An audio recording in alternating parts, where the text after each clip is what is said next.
So hello, topic is LCR circuit. देखो, ये अगर पढ़ना है ना तो पहले आपको इक्वेशन एक बार रिवाइज करने होंगे, क्योंकि इसमें ना तीनों इक्वेशन का कॉम्बिनेशन है। एक सेकेंड वन, ये दो मेथड से पढ़ाया जा सकता है। एक बाय सुपर पोजिशन। अब सुपर पोजिशन क्यों, बराबर है, why the super position? Because अगर आपने ग्राफ जितने भी देखे होंगे, देखे ना graph, 2 minutes,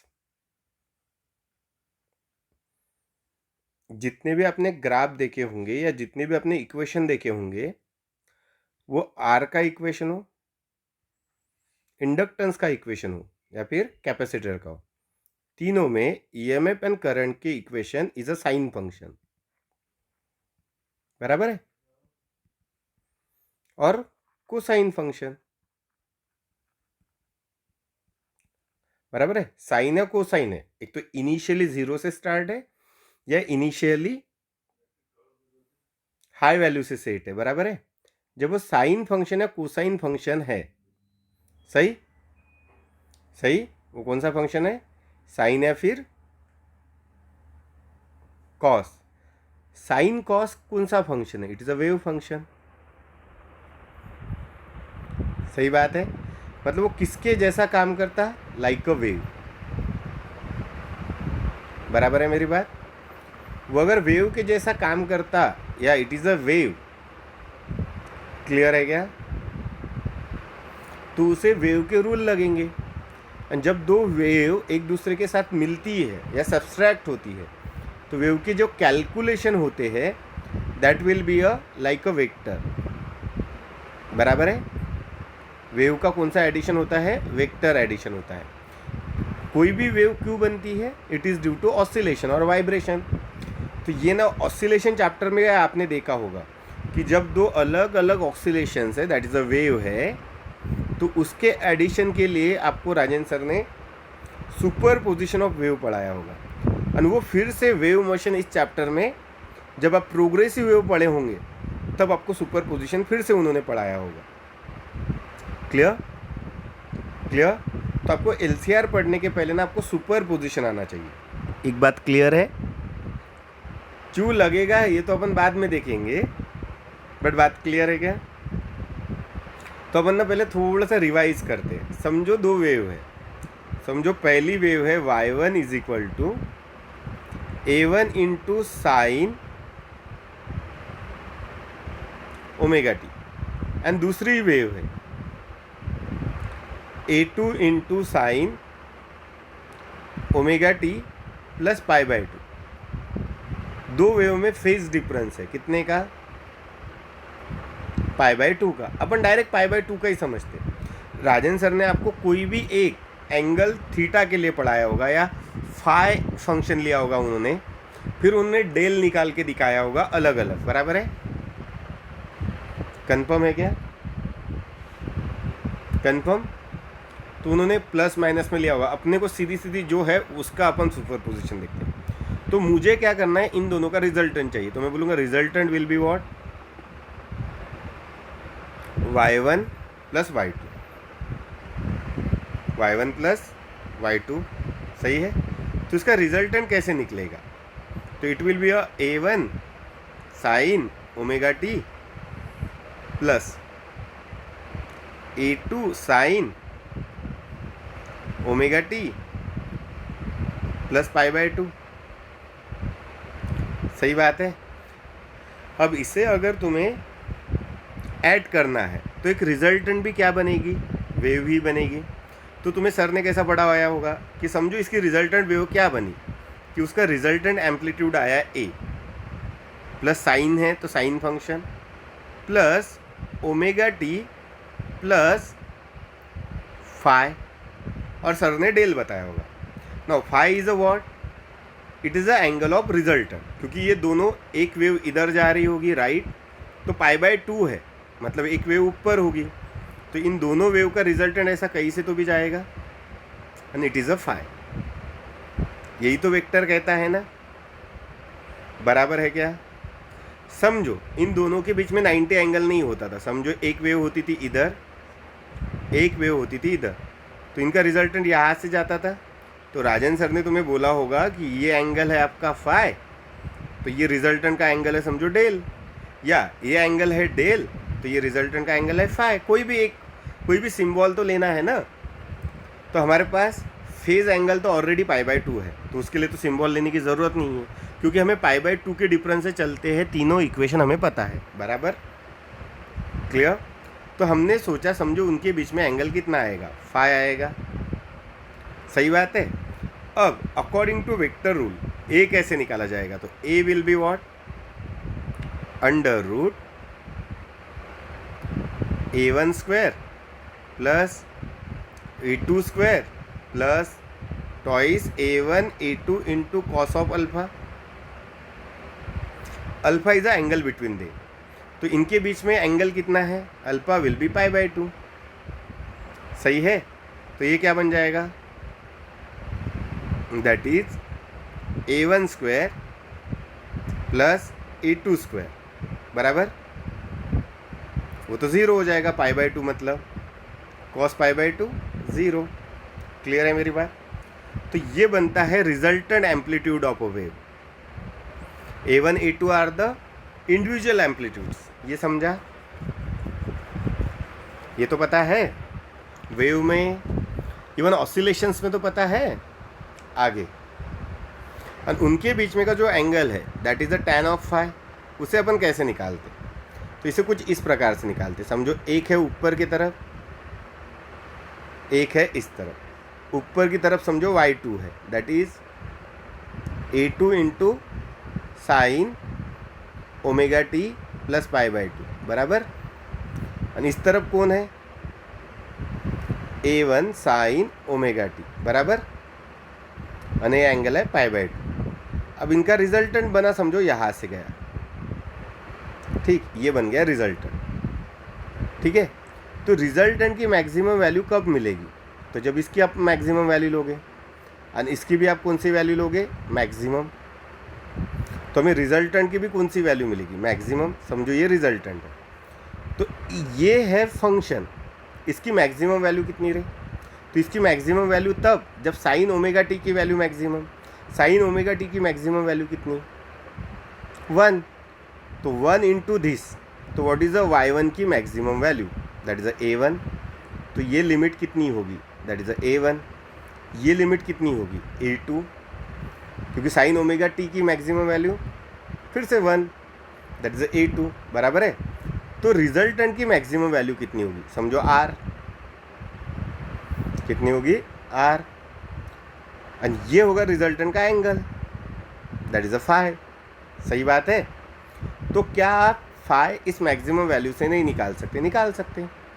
so tan of phi will be, मैं tan ही क्यों लिया, क्योंकि मुझे रिजल्टेंट पता नहीं है समझो, तो मैं a1 a2 से निकालना चाहता, तो it will be a a2, it will be a a1, हाँ या ना। तो what is the tan of phi, a2 by a1, yes और नो।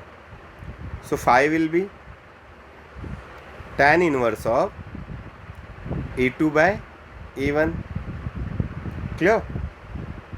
समझो ये दोनों की वैल्यू इक्वल है, तो it will be a 1, so phi will be 45 degree. Clear है क्या। तो इस तरीके से तुम उन रिजल्टेंट का एंगल भी निकाल सकते एक वेव का। क्लियर, क्लियर है क्या, ये समझा। सो इस तरीके से क्या किया जाता है, इस तरीके से दो वेव की एडिशन की जाती है, इतना ध्यान में रखना बराबर। अब अपन अपने टॉपिक पे वापस आते हैं, LCR वाले, चलेगा चलेगा। तो चलो LCR पे वापस ना। अब थोड़ा अपना टॉपिक पहले रिवाइज करते हैं। सबसे पहले रेजिस्टेंस पे समझो, रेजिस्टेंस में मैंने क्या लिया, करंट, तो मुझे EMF कितना मिलेगा। समझो करंट लेते हैं सब में, तो अगर मैंने करंट कितना लिया, A0 साइन ओमेगा टी, तो मुझे EMF कितना मिलता है, E0 sine omega T plus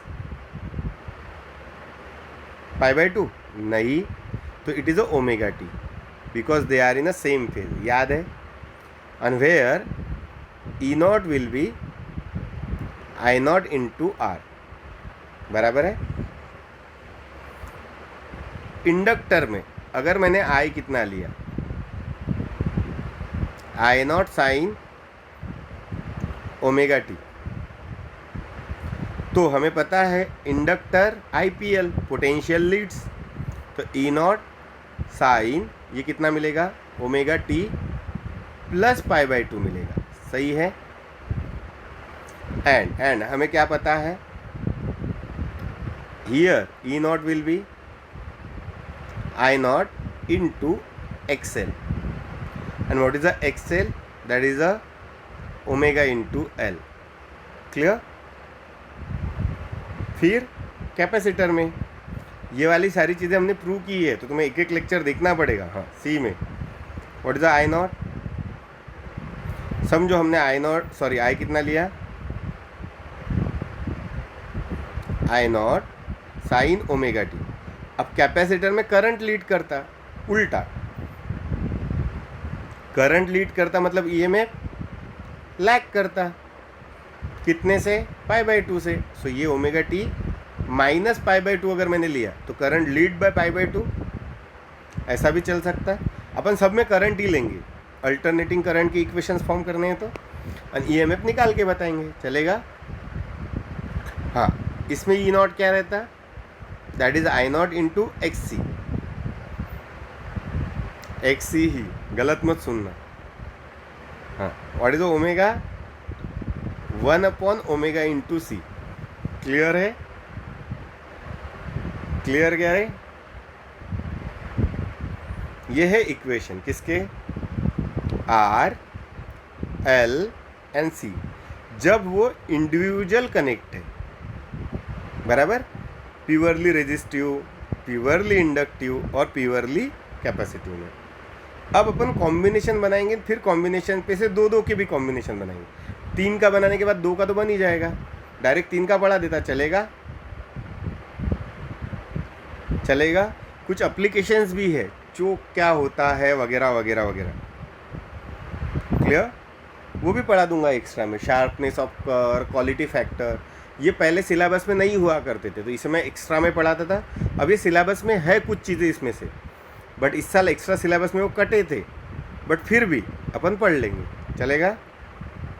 चलो आगे, तो अपन क्या करते, एक सर्किट बनाते जिसमें क्या क्या लेते, एक रेजिस्टेंस लेते सबसे पहले अपना पसंदीदा लिया, फिर एक इंडक्टर लेते, एंड फिर एक कैपेसिटर लेते, एंड एसी इन तीनों से पास हो सकता, एंड एक एसी सप्लाई लेते, ले लिया, क्लियर है। इसे कहते हैं कौन सा सर्किट, एल सी आर। तुम बोलोगे सर पैरेलल क्यों नहीं लिया, तो पैरेलल में पोटेंशियल सेम ही लगता, पोटेंशियल अगर पता है तो करंट तो तुम निकाल ही सकते, क्योंकि तुम्हें उनका रेजिस्टेंस पता है। समझे क्या गधो, अबे समझे क्या, सब में करंट अलग अलग जाएगा, और कितना करंट जाएगा ये तो तुम निकाल ही सकते। अब हाँ या ना, फेज डिफरेंस तुम्हें पता है, मतलब एक एग्जांपल लेता हूँ मैं, देखो समझो ये है, एक ये है,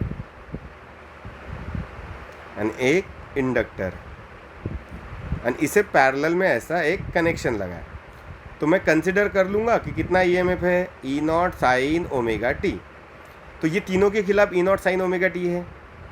हाँ, इसका रेजिस्टेंस कितना होता है, एक्सएल, इतना कि इसका कितना होता है, आर, एंड इसका कितना होता है, एक्सी। सही बात है, सही बात है। अबे हाँ या ना, हाँ, ईएमएफ की मैक्सिमम वैल्यू कितनी है, that is a E naught. So what is the current की maximum value in a resistance, हाँ, that is E not by R. So what is the equation of current, I will be I not sine omega T, मिल गया current, क्योंकि same phase में रहता। हाँ, अब inductor में इंडक्टर में अपन आई नॉट निकाल लेते। आई नॉट कैसे, ई नॉट बाय एक्सेल। अरे हाँ या ना, हाँ निकल गया। सो what is I, so it is I not sine omega T minus pi by two, क्योंकि इंडक्टर में पोटेंशियल आगे चलेगा मतलब करंट पीछे चलेगा पाई बाई टू से। ये समझा, ये समझा आ गया। अबे बम, तुम होते थे ना लाइव क्लास में इतनी गालियाँ खाने वाले थे, ऐसे शौक में रहते थे बच्चे। इस साल तुम माज इसलिए ले रहे हो क्योंकि ऑनलाइन है, तुम देखते देखते नहीं समझा छोड़ देते।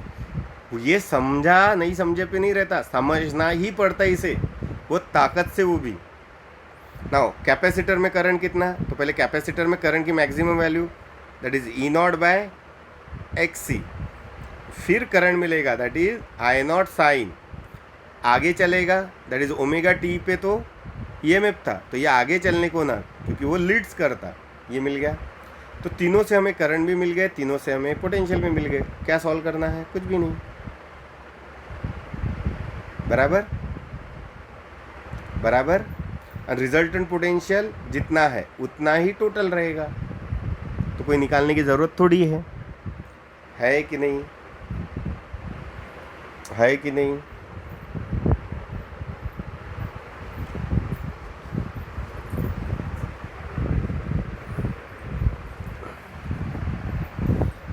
इतना समझा है,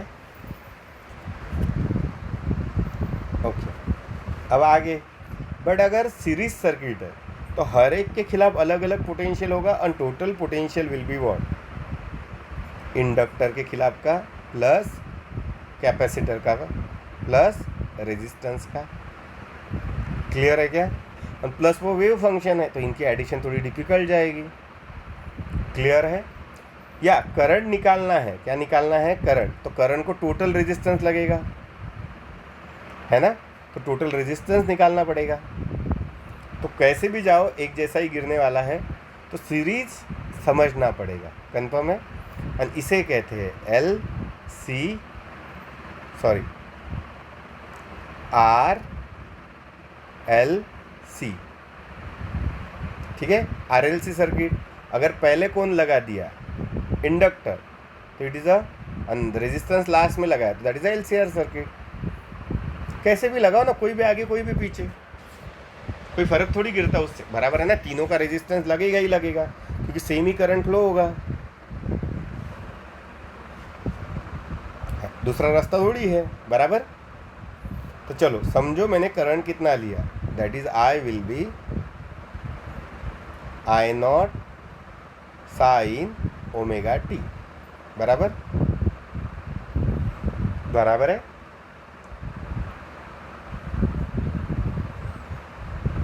I not sine omega T, इतना क्या लिया, करंट।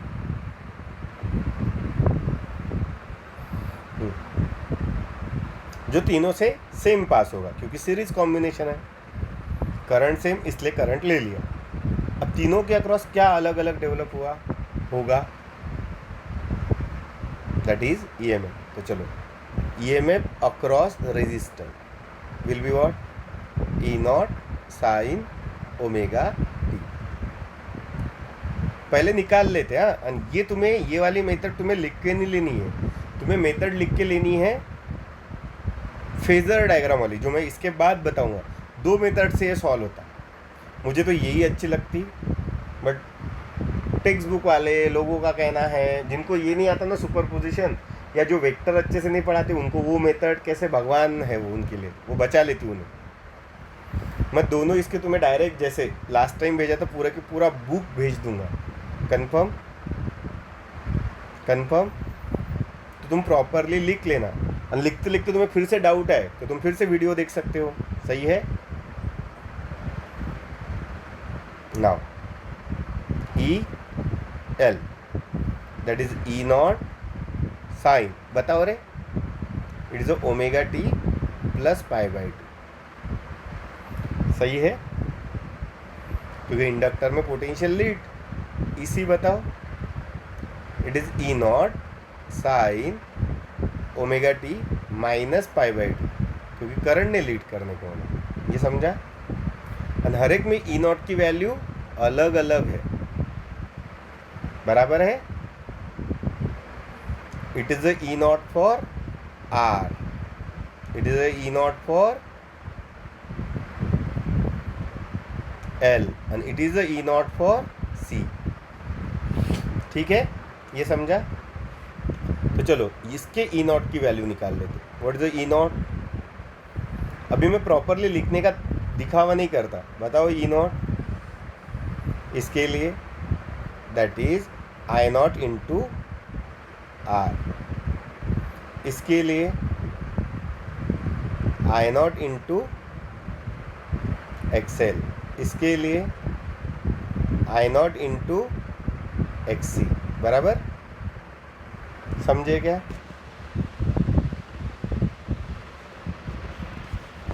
चलो आगे। तो अब अपने को इन तीनों का क्या निकालना है? रिजल्टेंट।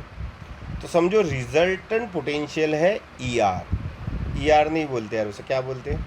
ई। इसके खिलाफ कितना समझो?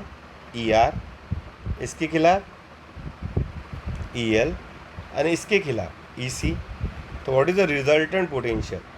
सो E will be E R plus E L plus E C. तो इट इज इक्वल टू इसकी वैल्यू ई नॉट की वैल्यू रख के, हाँ बराबर, चलो E not sine omega T, इसकी value E not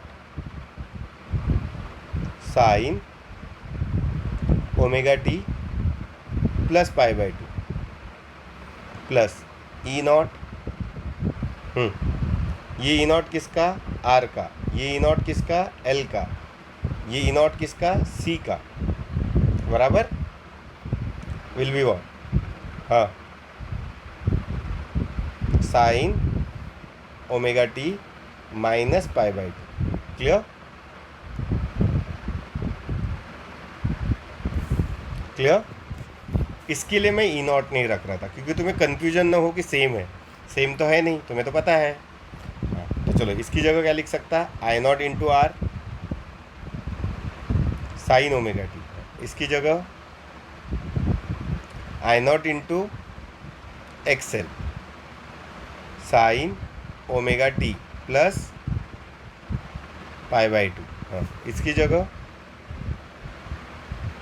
I not into X C sine omega T minus pi by two, बराबर।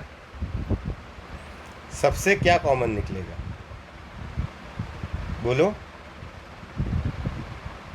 आई नॉट। तो यहाँ पे क्या बचेगा? R sine omega T plus XL sine omega T plus pi by two, हाँ, plus X into C sine omega T minus pi by two. ठीक है,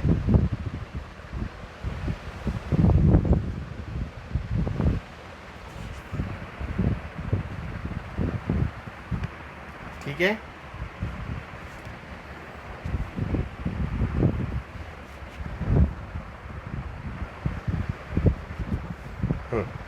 तो ये it will be a I not,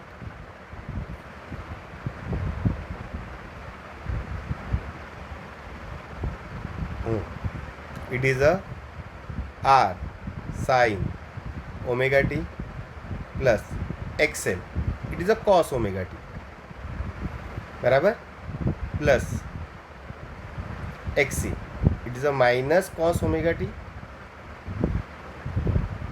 बराबर। पाई बाई टू एंगल्स तो आते ना, ए plus B का फॉर्मूला लगाओ तुम्हें समझ जाएगा। ए प्लस बी के फॉर्मूला लगा के है ना वो,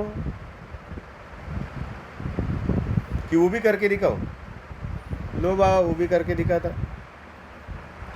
sign omega T plus pi by two, हाँ क्या है formula? Sine A that is omega T into cos B that is pi by two plus cos A that is omega T into sine B that is a pi by two.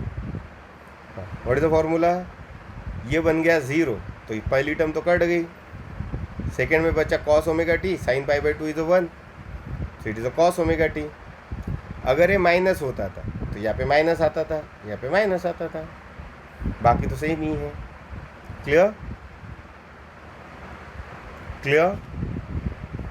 हाँ, तो ये क्या बन गया?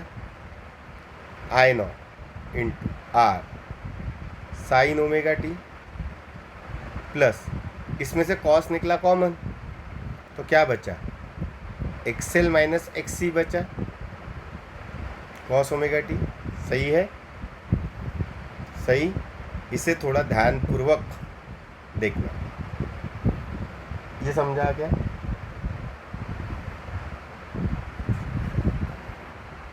ये समझा ना? अब resultant EMF will be what? I nought in bracket R sine omega T plus XL minus XC cos omega T. सही. अब इसमें कि ये क्या है? ये एक वेव है. It is a wave like a y1. And ये भी एक क्या है? It is also a wave. It is a y2. And हमें इसका रिजल्टेंट चाहिए. समझो हम इसका रिजल्टेंट समझते y. बराबर. तो यहाँ पे हमें सुपर पोजिशन करना पड़ेगा. तो हम क्या बोलेंगे? y will be what? y1 plus y2. चलो वैल्यूज़ रखते. व्हाट इज y1 की value? r sign omega T. What is a2 y2 की वैल्यू? XL minus XC. ठीक है. इंटू कॉस की जगह मैं क्या लिखता? देखो, sign omega T plus pi by to. Cos की जगह चलेगा? चलेगा. सो इट इज़ अ y2. जम गया. अब इसकी जो रिजल्टेंट वेव मिलेगी वो भी इस प्रकार से ही मिलेगी, जिसमें स्टार्टिंग में क्या है? इसमें है r, इसमें है एक्सएल माइनस एक्सी. तो ये टर्म क्या रिप्रेजेंट कर रही है? XL minus XC. रुको मैं पेन अलग लेता हूँ. ये एक्सएल माइनस एक्सी ये टर्म क्या एक्सप्रेस कर रही है और ये r क्या एक्सप्रेस कर रही है? It is in a pattern of this. ये ऐसी है ना. It is a a1 sign omega T plus a2 sign omega T plus pi by to. ऐसी दो वेव है ना ये. तो ये a1 a2 क्या है? इसमें है एम्पलीट्यूड. बराबर. तो हम इसका रिजल्टेंट क्या एक्सपेक्ट करते? याद करो थोड़ा. जब एक वेव क्या होती थी? a1 साइन ओमेगा टी और दूसरी वेव क्या थी? a2 that is sine omega T plus pi by to. तो अपन रिजल्टेंट वेव क्या एक्सप्रेस करते थे? a sign omega T plus five. ये करते थे. और a को क्या बोलते थे? a is what? Under root a1 plus a2 plus twice a1 a2 cos alpha. बराबर है ना. यही तो है. अब a क्यों सिंबल यूज किया? क्योंकि a1 a2 एम्पलीट्यूड थे. अब अगर इस वेव को आप देखो तो a1 a2 क्या है इस वेव में? ऊपर के it is a resistance and it is also a opposition. मतलब रेजिस्टेंस. तो ये भी अपोजिशन है, वो भी अपोजिशन है. तो इनका जो रिजल्टेंट एम्पलीट्यूड आएगा वो भी अपोजिशन होगा. And that is a total opposition of a circuit. हाँ या ना. जब LCR सर्किट का टोटल अपोजिशन लगता उसे कहते हैं Z. And Z is called a impedance. क्या कहते हैं? इम्पेडेंस. ये ध्यान से समझना, आजकल ये इलेक्ट्रॉनिक्स इंजीनियर्स को भी नहीं आता। क्लियर? जेड को क्या कहा जाता है? इम्पेडेंस। क्लियर? कंफर्म है क्या? तो Z is known as impedance. Impedance is what? Total और resultant resistance of LCR circuit और कॉम्बिनेशन ऑफ एलसीआर सर्किट। दो का कॉम्बिनेशन है, लाइक सीआर मतलब आरसी, आरएल, बराबर है। एलसी का कॉम्बिनेशन क्यों नहीं बनता वो मैं तुम्हें बताऊंगा। समझो इन दोनों में से किसी का भी क्या है या तीनों का भी क्या है कॉम्बिनेशन, तो उनके टोटल अपोजिशन को कहते हैं impedance of a circuit. And impedance माने अपोजिशन, मतलब अटकाव मीनिंग होता है उसका। कंफर्म है? कंफर्म। तो इसका भी यूनिट क्या होगा? Ohm, because it is a resistance. Clear है क्या?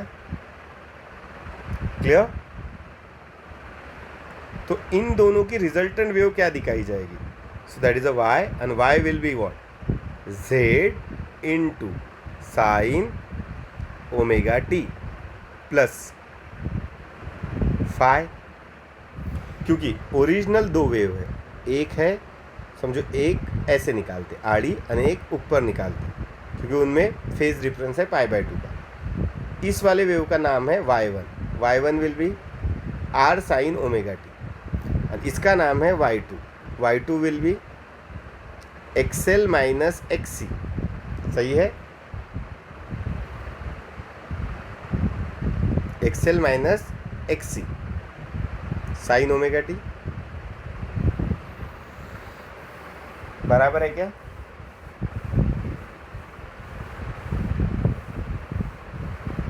ये समझा?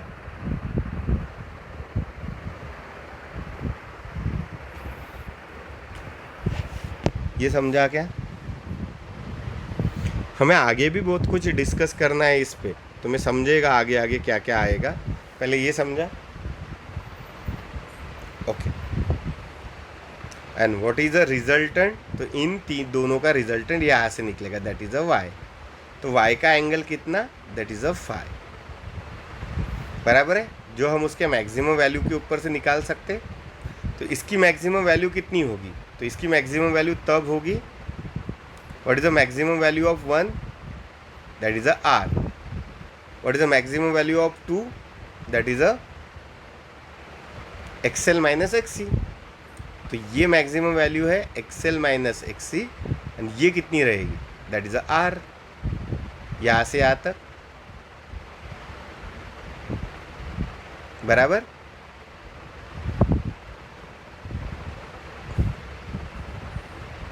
अब 0 से लेकर मैक्सिमम तक, मतलब मैं 0 से 10 मीटर इस पॉइंट तक गया, तो इन दो पॉइंट में कितना डिस्टेंस है? 10 मीटर। ये समझा? क्लियर? तो मैं tan ऑफ फाई निकाल सकता। What is the tan of phi? XL minus XC upon R. अब ये प्लस माइनस दोनों आ सकता। एक्सएल की वैल्यू बढ़ी रही तो प्लस आएगा, एक्सी की वैल्यू बढ़ी रही तो माइनस आएगा। हाँ या ना? बराबर। तो इसे अपन दे देते हैं मॉड। कंफर्म? उसका मीनिंग मैं बाद में समझा था, ये समझा पहले। तो ये हो गया फाई। तो यहाँ से तुम फाई निकाल सकते। अब निकालना है जेड।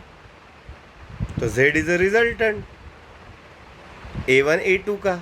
A1 की वैल्यू क्या है? आर स्क्वायर प्लस A2 की वैल्यू क्या है? XL minus XC whole square. Pi by 2 का एंगल है तो ये तो लेने की ज़रूरत नहीं, A1 A2 कॉस अल्फा, क्योंकि ये 0 ही आएगा, इतना ही करना पड़ेगा। याद है? बराबर। तो Z भी मिल गया। तो what is the resultant of this two wave? ये जो इसका रिजल्टेंट है y, ये क्या आएगा? तो ये y आएगा, हाँ, Z into sine omega T plus phi. And लोग हमें पूछेंगे व्हाट इज अ Z? तो हम बोलेंगे Z is a total opposition that is equal to what? R square XL minus XC whole square. And what is the phi? तो हम बोलेंगे resultant का एंगल कितना, so that is a tan inverse XL minus XC upon R. Clear? Clear? तो E क्या बन जाएगा? अब y की वैल्यू तो मिल गई, तो E क्या बन जाएगा? तो E will be I not into इन दोनों का resultant that is z into sine omega T plus phi. बराबर? बराबर? अब इस फाई की वैल्यू प्लस भी आ सकती और इस फाई की वैल्यू माइनस भी आ सकती। ये तो एक्सएल माइनस एक्सी पे डिपेंड है कि नहीं? अगर इम्पिडेंस ऑफ इंडक्टर ज़्यादा रहा then it is a positive, और नेगेटिव रहा तो नेगेटिव। मतलब ये प्लस माइनस लिखना पड़ेगा, दोनों पॉसिबल है। क्लियर? क्लियर है?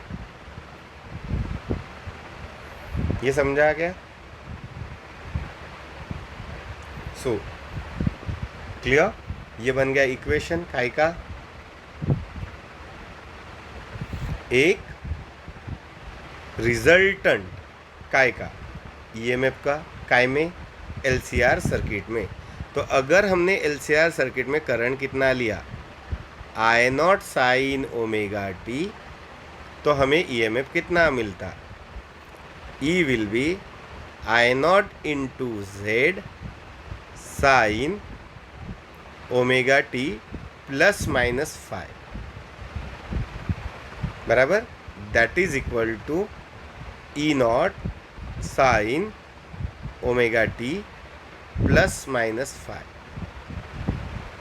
ये बन गया ईएमएफ। सही है? काय में?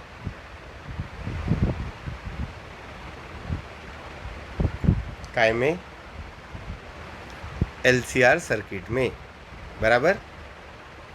तो एलसीआर सर्किट में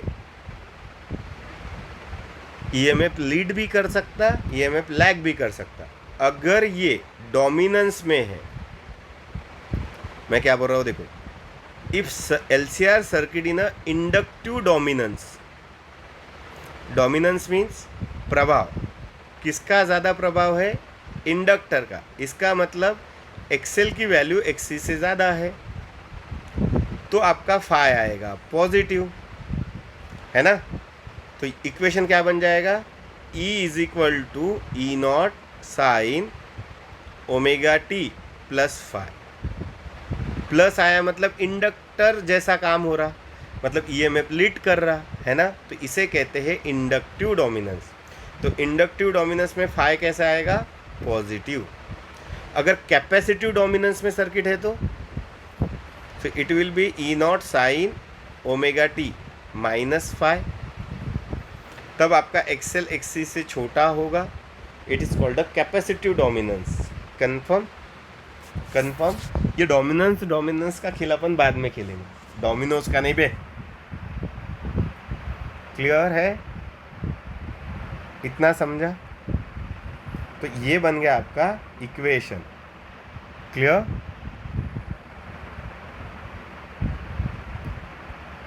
क्लियर? ओके। अब सेम इक्वेशन आप फेजर डायग्राम से भी अचीव कर सकते थे। बराबर है? तो अब आपकी इक्वेशन फिर से फॉर्मूला बनने के रहेंगे ना। So what is the I? Is the I not sine omega T. What is the E? It is the E not sine omega T plus minus five. सही है? What is the E nought? It will be I not into Z. So what is the z? E naught by I naught. That is also equal to E RMS upon I RMS, क्योंकि √2 से ही divide करना है, ऊपर नीचे √2 से multiply कर दे तो हमने बेसिकली वही इक्वेशन रखे, तो इन दोनों का आंसर सेम ही आएगा। But it is not equal to E of T upon I of T. बराबर है? E ऑफ टी क्या आएगा? करके देखो नहीं तो, E nought sine omega T plus minus phi. What is the I of T? It is I not sine omega T. ये कटेगा क्या? ये कट सकता क्या? नहीं. सो ये I not by E not आएगा क्या? नहीं, मतलब it is not equal to Z. Clear? But ये आएगा क्योंकि ई आर एम एस मतलब E not by root two and I R M S मतलब I not by root two. तो root two get cancel. So it is E not by I not. समझ रहा है? अबे समझा क्या? What is the unit? That is E naught by I naught. That is a volt upon ampere. That is a ohm. Clear? ये समझा? Impedance समझा? What is the value of impedance by the way? ये तो यहाँ से निकली. वैसे LCR circuit पे से R is equal to R square plus XL minus XC whole square. इसे घंटा फर्क नहीं गिरेगा एक्सएल बड़ा है या एक्सी से, क्योंकि कोई भी बड़ा हो उसकी जो वैल्यू आएगी उसका स्क्वायर ही होगा. इसकी वैल्यू जो आनी है वही आएगी. बराबर है ना? क्लियर? मतलब तुमने 5 ओम का इंडक्टर लिया और 3 ओम का कैपेसिटिव लिया, या 3 ओम का इंडक्टर लिया और 5 ओम का कैपेसिटर लिया. डिफरेंस इज -2 और